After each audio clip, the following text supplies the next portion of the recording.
É um prazer estar aqui com vocês, um prazer estar aqui com você, Vilela, uma honra. Inteligência Limitada aí, de longe, um dos melhores podcasts do Brasil. Gostoso demais estar aqui com você. Espero que seja bom para você que está vendo, que seja transformador. Exatamente, e a gente pode falar desse ano que está começando também, né? Ano 2026, o pessoal começa a fazer planejamento. Para o ano é normal as pessoas ficarem assim no começo de ano, ansiosas e pensando no que deixou de fazer e o que vai fazer para esse ano. Cabe tanta reflexão aí, né? Porque, na verdade, essa história de que ano começa, não começa, né? Esse nosso calendário gregoriano, ele é uma invenção, né? O tempo, ele não é uma unidade linear, ele é uma unidade cíclica, né? Então, a gente inventou horários, dias, meses, anos, para que a gente pudesse se encontrar em algum lugar com hora marcada. Mas essa noção de tempo, ela não existe. Mas ela é interessante, porque, por exemplo, quando eu digo assim, hoje é segunda, essa sensação de que eu posso recomeçar, ela faz muito bem para o meu cérebro. Então eu digo, segunda eu começo a fazer dieta, 2026 vou fazer novos planos. Então a gente tem a sensação de que algo se encerra e que algo recomeça. E isso é bom de certa forma, porque eu dou um reset e me dou a oportunidade de começar de novo. Então a ideia aí de que o ano vai começar e de que nós vamos fazer muitos planos, ela acaba sendo boa, ela acaba concorrendo a nosso favor. Momento de muita ansiedade, eu acho que nós vivemos num momento existencial de muita ansiedade, né? E aí no final do ano eu acho que isso só agrava, só agudiza por tudo que nós vivemos contemporaneamente. Nós aceleramos muito tempo, né? Nós vivemos numa noção de tempo muito acelerada. E aí daí a ansiedade, ela responde exatamente a isso. A ansiedade é uma doença que ela nasce, não é por vírus nem por bactéria, né? Ela não vem de fora, ela vem de dentro. A ansiedade é uma doença criada por mim, para mim, pela minha própria mente. E aí é onde a gente acha solução, exatamente no lugar onde a gente adoeceu. Se é a sua mente que te adoece, é só a sua mente que pode te curar mesmo, a mesma perspectiva. Então a ansiedade vem aí dessa leitura de tempo acelerada que nós estamos vivendo. Vou falar mais disso. E esse livro que você trouxe aí? É um presente para você. Olha aqui. Esse livro é maravilhoso, é Psicanálise para o Dia a Dia. Freud explica e eu traduzo. Quem que foi Freud? Explica para mim qual a importância dele na psicanálise. Freud foi o fundador da psicanálise. Todo mundo às vezes pensa que Freud era psicólogo ou psicanalista, não era, né? Não, Freud era neurologista. Freud era um médico neurologista. E ele se interessava por outras coisas além da... Ele se interessava muito pela mente, mas a história de Freud é muito interessante porque eu falo que Freud ressignifica a dor dele e cria uma ciência. Freud tem uma questão importante, que na infância ele era judeu e ele viu o pai dele passando por bullying na rua por ser judeu. E aquilo machucou muito ele e aquilo ficou guardado. E por anos ele sonhava com essa história, lembrando do pai dele recebendo pedradas na rua e ele pequeno passando por aquilo. Ali Freud começa a estudar a questão dos sonhos, a questão do inconsciente. Depois, como neurologista, ele vai para um hospital na França para estudar mulheres histéricas. E ele percebe que a histeria era uma questão mental. Então, mulheres com sintomas físicos, às vezes mutismo, às vezes cegueira, às vezes desmaio, às vezes convulsão. Numa sessão de hipnose, elas voltavam a lembranças e voltavam depois da hipnose curadas daquele sintoma histérico. Então, o Freud é quem pensa primeiro na relação mente-corpo. O que a minha mente é capaz de fazer, inclusive em sintomatologia no meu corpo. E aí ele começa a estudar isso e é o primeiro a falar sobre o inconsciente, que é essa porção que está aí dentro de nós, que a gente não acessa, mas que determina 90% de tudo que você faz.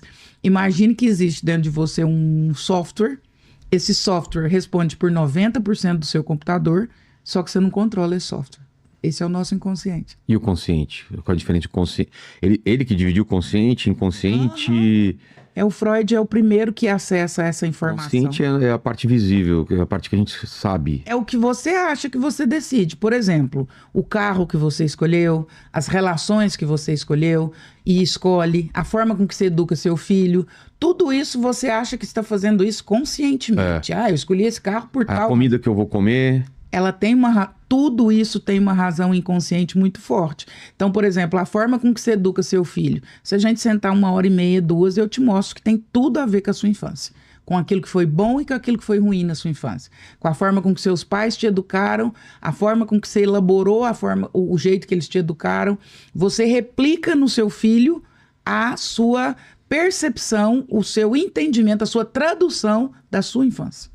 Faz sentido. O carro que você escolheu tem muito a ver com tudo que você já viveu na sua história inteira. Os seus relacionamentos, por que eles iniciam e por que eles terminam.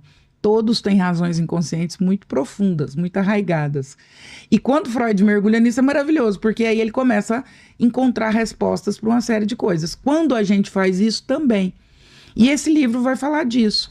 Eu trago a psicanálise para o dia a dia. Então eu vou falar aí desde a dona de casa até a culpa não é da sua mãe, mas quase sempre é. Que é um capítulo que tem aí.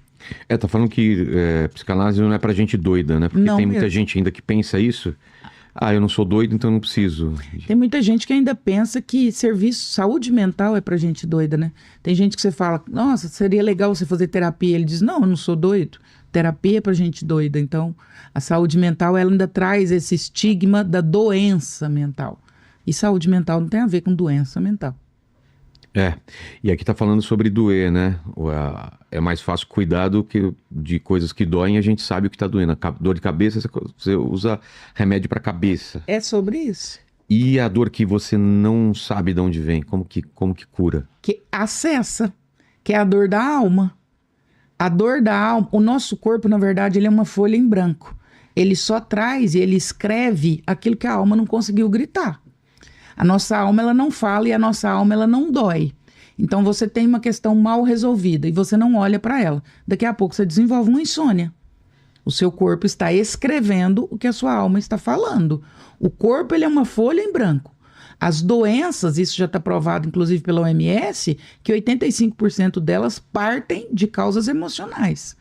Então, a minha alma está gritando várias questões. Eu não dou ouvidos. O meu corpo precisa me contar sobre o que a minha alma está dizendo. E aí eu adoeço.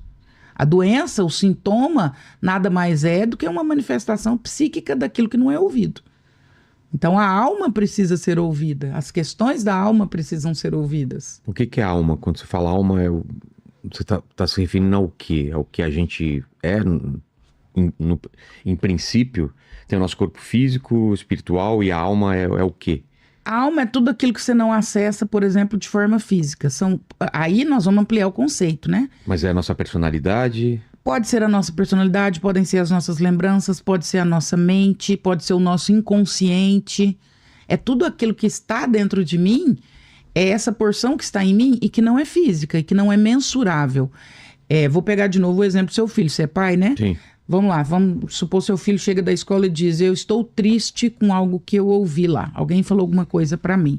Se ele dissesse, pai, eu tô com a perna doendo, você ia levar no médico, ele ia fazer um raio-x, tá quebrado, não tá quebrado, sai de lá com anti-inflamatório ou com gesso. E se ele diz, eu estou triste, você vai fazer o quê? Fazer mais perguntas. Aí eu acesso a alma. Então a alma é esse lugar que não é físico, que é um lugar metafísico. E que eu preciso acessá-la para poder trazer a cura, o alívio. Então a alma parte dessa perspectiva, dessa somatória, dessas questões que nos mobilizam, mas que não são mensuráveis, não são visíveis. Mas o caso da tristeza, por exemplo. A tristeza é algo que a gente tem que passar por isso, ou simplesmente a gente pode evitar a tristeza, ou anestesiar essa tristeza com remédio ou com outra coisa, ou com vícios, com prazeres, com outra coisa. Se eu anestesio, eu tenho um problema, eu tô tamponando, e quem vai dizer isso é o Freud.